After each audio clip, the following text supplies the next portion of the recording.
Before we start the event, we want to make sure that everyone here understands what we mean when we talk about diversity. So as a preamble to any questions we ask or anything the panelists say, we want to say that by diversity we mean race, gender identity, sexuality, religion, and ability, emotional or physical, and any group or individual within a group that is underrepresented or considered a minority. So we're going to turn it over to the panelists right now and have them each one introduce themselves. You don't necessarily have to go into your work in diversity yet, but if you just want to give a brief overview of what you're doing in publishing right now, or what you have done, or what you are planning to do. Cool. Okay, I guess I'll start. My name is Anusha. I'm the volunteer coordinator at 826 Boston. If any of you are familiar with 826 Boston, we're a creative writing and tutoring center. I am pretty new to book publishing, at least. My background is actually in economic history and public policy, very far away from the creative writing world. And I have a background as well in journalism, so that's where my publishing interests come from.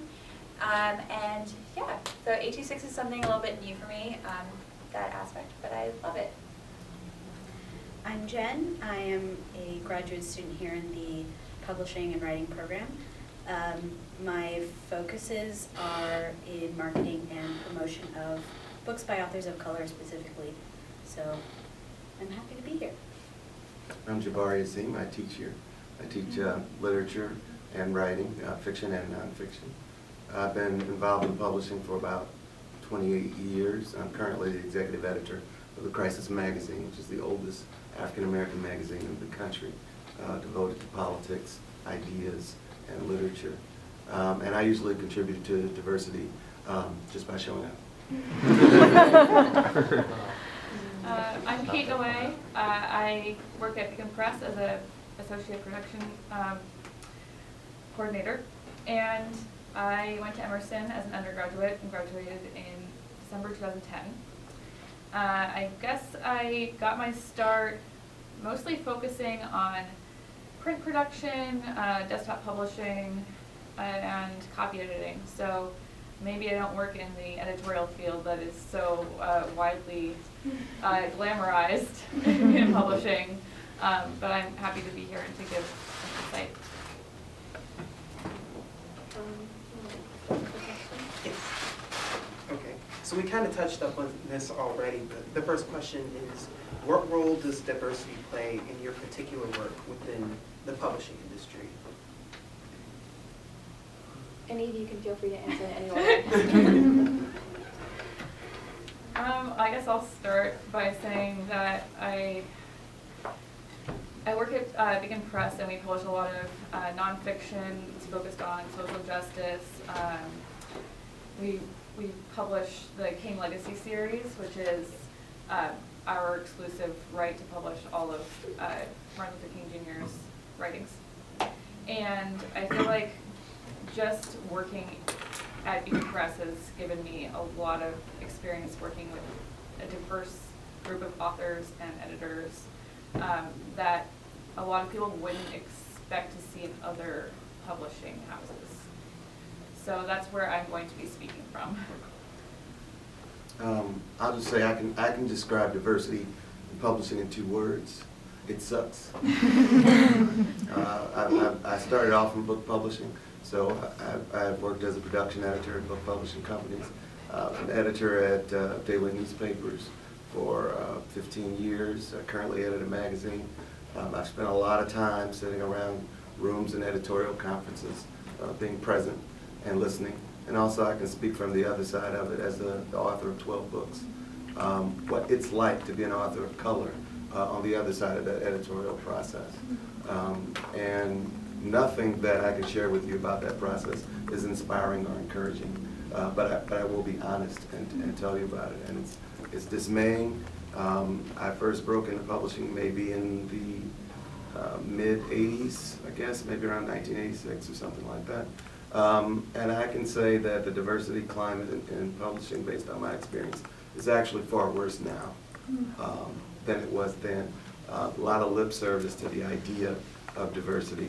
And I'm not speaking exclusively of racial diversity, but I am addressing that somewhat directly in a country as peopled with various types of American citizens that we have, that is not in any way reflected in publishing houses, particularly the level where people are making decisions. And it has what I would say a catastrophic impact on global culture, because American publishing culture does not reflect American cultural output. And you know, I can point out a number of ways in which that manifests as we go forward. I'll even share with you my particular editorial experiences, as well as comments from editors within publishing houses in response to manuscripts that I've submitted. And you know, I'll very briefly say that I've dedicated my writing career, both fiction and nonfiction, to writing about social justice, to writing about African American masculinity, to writing about Black Lives Matters before Black Lives Matter was cool. Been doing it a very long time, and have seldom, actually never strayed from that path. That's pretty much what I've pursued ideologically and intellectually. So it's really interesting to be at a forum like this. I encourage it, but even the makeup of the room illustrates the problematic and monochromatic nature of American publishing, and I don't see that changing anytime soon. Noting on the demographics in the room, I was recently at a PW salaries discussion on specifically focusing on the racial diversity or lack of it. Yeah. And the demographics of the room were nothing like this. It was entirely people of color. Mhm. So what the panelists were doing was preaching to the choir. We already understand the climate. So despite the fact that it is so monochromatic here, I am actually a little bit happy to see this much, this many white people, because it just wasn't there. It doesn't show up in publishing. They just didn't show up. You mean they didn't show up for that particular discussion? Right. For the racial. Oh, I got you. The racial breakdown, yeah. At the least diversity. this shows that people are interested in having a discussion. Exactly. Which is a positive thing. It is a. We just have to be candid. Yeah. So I'm approaching this from the marketing and publicity standpoint. So what you're saying is, you know, I've heard it from authors before, and it really is, it's not even just a matter of how many books are being published, it's how the hell do you get the books to readers. Even if your book is published and you're an author of color, there's a small, slim chance that you will see the kind of coverage that you would see for a white author. And it's already hard enough to get covered in media outlets anyway, so it's pretty bleak. That's where I'm approaching this from. Well, I'm gonna flip it to the other side because my experience from publishing, and I'm actually gonna hold up these books so you guys, as I'm talking about them today, you're gonna kind of get a sense of what I'm talking about. But all our publications are done by students. 826 Boston, we have a very large young authors book project. We have 2 books in production this year, and we just started a lit magazine at the O'Brien High School. So I'm coming from a background where we work with youth ages 6 to 18, and we work with all of them in writing in some form, whether it's smaller publications or larger ones like this where it takes about 8 months for us to do. And we look at them as like just an active group of young students who want to learn, where we see writing as something that they may not be exposed to as much in Boston Public Schools, and that publishing is a way for them to celebrate their identity, whatever it may be. And that's kind of the atmosphere where I come from, where at 826 we really just encourage, it doesn't matter how you're writing as long as you write. And also just to expose students at a young age to authors of different diverse backgrounds. For example, our first book project, we worked with Gino Diaz, who is a very well-known author, comes from a diverse background, and really connects with a lot of our students and students of the Boston Public Schools. And for youth, I think it's very important, and 826 as well, that youth can connect to authors that have similar backgrounds. It can say, like, this is how I told my story, and I think that's really powerful. And I think it's a little, just a different atmosphere, I think purely because the people who write are really honestly, like, we spend more money on books than we get back from them, but you can't really quantify the excitement and the joy it brings students when you give them a book and they're like, we're published authors. So, yeah. Okay. So the next question is, what do you see being done in the industry to ensure that the work of underrepresented authors get published? And how do you think the industry can continue to evolve on this issue?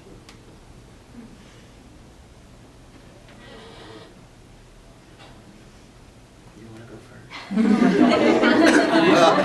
Okay. There are a few smaller houses that are not what I would call a multicultural house, but are open to publishing multicultural authors. And you can probably name them on one hand. Beacon is one. Acacia is another. Agate in Chicago. There's like a handful that actually publish what you might call a diverse list.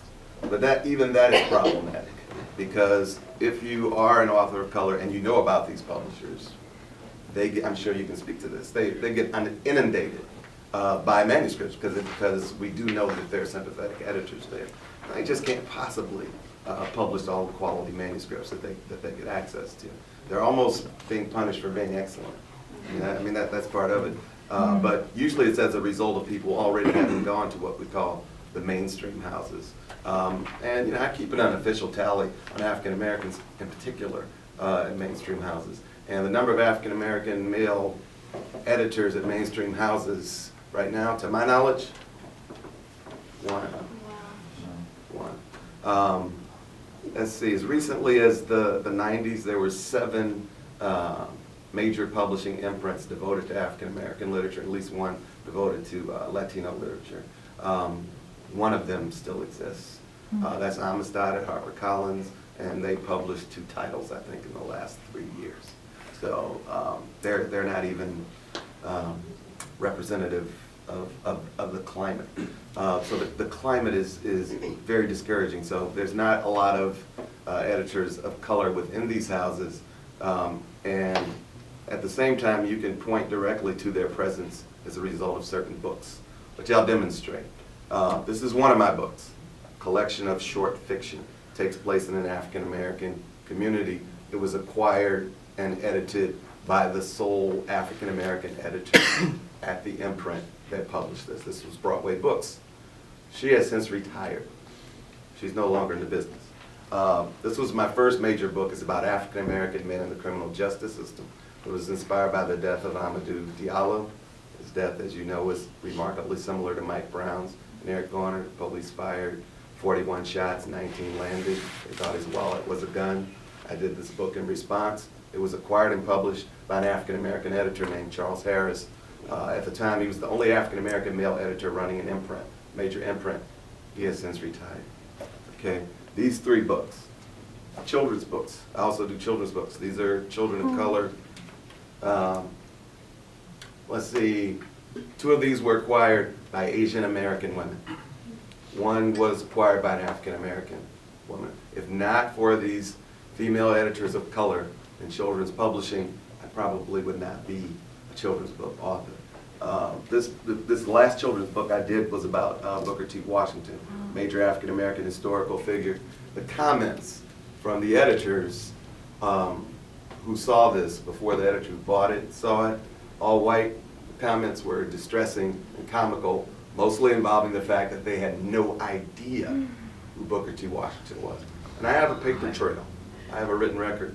And it was acquired by an Asian American woman who grew up in Alabama, where Booker T. Washington has a huge historical legacy. So she immediately knew who he was interested in the book.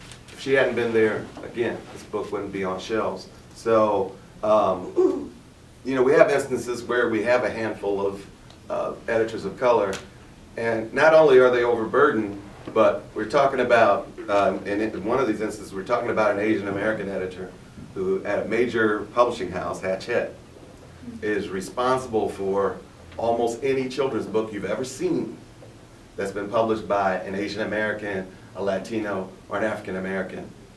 And guess what? She left. She's not there anymore, right? So it'll be interesting the next couple of years to look at Hatchet and look at the number of books featuring children of color that come out of that house. She's gone, unless they replace her with another Asian American editor or an African American editor or a Latino editor. I was just curious when that Not Guilty book was published. When It was published in 2001. Could we pass those around? Oh, absolutely. Yeah. But I owe the existence of those books in each case to an editor of color. Now, that isn't to say that I haven't had books published by white editors. I've had some really good white editors as well. But if it were limited to books, if my repertoire was limited to books that were published by white editors, I think I'd have 2 or 3 books as opposed to 12. I was speaking about some of these questions with fellow coworkers of mine at Beacon Press yesterday at lunch. And we were looking at the own statistics of our staff. There's about 30 of us. About 60% of us are women. 10% may be people of color and also women. And we do have a large population of different queer people. And I think that it's really strange to see that although we're definitely diverse in the fact that we have many women working in as like a director, as a publicity manager, we still also have men in associate publishing fields, CFO, business management, and I think that speaks to some of the problems that are going on widely, is that there's a lot of women working in the lower ranks, people of color working in the lower ranks, but they don't ever make it up to the top. And maybe it's because it's discouraging to work for such little pay when you have a family, or there's a lot of different reasons, but I noticed I've worked at Beacon Press for almost 4 years, and I think I've seen at least 12 people come and leave for different reasons. But I'm not going to remember what the study is off the top of my head, but I can find it if anyone is interested later. But just kind of going to what you're saying, I think it's companies that have more diversity in their executive boards, they have like 30% higher profits. And it was a study done about diversity and the effects it has on like just the actual like the economic effects of diversity. And I just found that really interesting to see that you know, diversity goes beyond like just, you know, I mean, there's a huge human aspect to it, but also just as a business side, there is a lot of benefits to having a diverse group of people you work with. And I can tell you, like A26, though it is predominantly white, I think you see that in a lot of nonprofits. I feel I'm like very lucky in where I work because I don't feel that race is a divider at all. I think people are very aware of it, and we're trying our best to, you know, explore different avenues to make sure that there are diverse voices being heard in publishing. One of my favorite books is a bilingual poetry book in English and Spanish, and I think it speaks to and celebrates just the Boston Public Schools and the fact that, you know, not all of us English is our first language. I can tell you myself, English was not my first language. And I think that's a huge thing where, at least I see this in book publishing myself, where, and you know, maybe you could speak to this too, is that I feel people market and say like, these are the people reading my book. And it's predominantly to middle class, like educated, or, you know, it fits a certain stereotype, and I think that's a lot of books reflect that. And so even though that there are, you know, these nonprofits and things, I think it's a great way for us to start publishing and self-publishing books that are, bilingual poetry books or stories about immigrants, and written from the voices of students themselves and not by, I don't know, I'm completely stereotyping here, but maybe like a 45-year-old white male writing about an immigrant boy coming over from, some country. It's not the same as a student writing that who had that experience himself. Okay, next question. So there was a survey done in 2014 by Publishers Weekly, and it's their annual salary survey. So what they did was they surveyed people in working in these publishing houses, so like the Big Five, Scholastic, all of them, and the results that they found that this past year were, for some people are no shock, but for others it can be very shocking. So this past year, 90% of survey respondents identified as white, 3% as Asian, 3% as Latino, and 1% as African American. And so now the question becomes, is how can we encourage more students of color, of diverse sexualities, whether that be biracial or whatever have you, religions and gender identities, to venture into a field that is predominantly white and male? Because let's face it, if you don't see yourself in that industry, why would you go into that industry? And why would you be influenced to go into an industry where you don't see yourself because of a certain identity or identities? And do you think that today's hiring practices create that environment that welcomes underrepresented groups of people or minorities? That's actually the panel that I had mentioned earlier. And so I don't remember who it was, but I think it was a woman working for HarperCollins who said that her HR department was trying to reach out to community colleges where many of the students are people of color, where you have those diverse populations and diverse socioeconomic statuses. And that, I think, is really important, where you reach out to people completely outside the middle class, maybe who aren't even thinking of going to college, who are doing their best in night school. Because you can complete the different ways you can get involved in this industry is really important, which I think Emerson College should be doing in terms of reaching